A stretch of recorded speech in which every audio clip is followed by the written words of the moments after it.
গ্ৰীষ্মকালীন নাট কৰ্মশালাত আমি শিশুৰ বিকাশ আৰু তেওঁ প্ৰতিভা বিকাশৰ ওপৰত আমি গুৰুত্ব দিম আৰু তেওঁলোকৰ মানে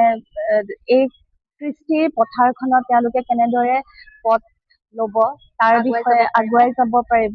তাৰ বিষয়ে আমি শিকাবলৈ যত্ন কৰিম। যিটো প্ৰক্ৰিয়া আমি আৰম্ভ কৰিছিলো 2019-ত, তেতিয়াৰ পৰা আজি প্ৰতি বছৰে আমি গৰম বন্ধৰ সময়ছোৱাত এইদৰে সৰু সৰু ল'ৰা ছোৱালীৰ বাবে তেওঁলোকৰ উপযোগী হোৱাকৈ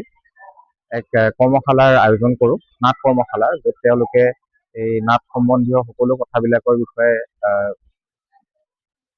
আমাৰ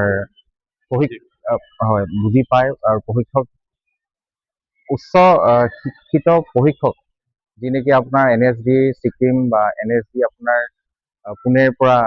প্ৰশিক্ষা লাভ কৰা প্ৰশিক্ষকৰ দ্বাৰা তেওঁলোকে ইয়াত প্ৰশিক্ষণ লাভ কৰে আৰু ইতিমধ্যে প্ৰতি বছৰে আমি একোটা প্ৰডাকশ্যনো আগবঢ়াওঁ। ইয়াতে কৰ্মশালাতে তেওঁলোকে যিখিনি প্ৰশিক্ষণ লয় তাৰ ওপৰত ভিত্তি কৰি তেওঁলোকে শেষৰ পৰ্যায়ত এখন নাট প্ৰদৰ্শন কৰে আৰু ইয়াৰে পৰাই আমাৰ এটা কথা কৈ গৌৰৱ লাভ কৰোঁ যে আমাৰে মাজৰ পৰা কিছু পৰীক্ষাৰ্থী ইতিমধ্যে গৈ পেলাই অসমৰ বিভিন্ন মঞ্চত গৈ পেলাই প্ৰতিষ্ঠা লাভ কৰিবলৈ সক্ষম হৈছে।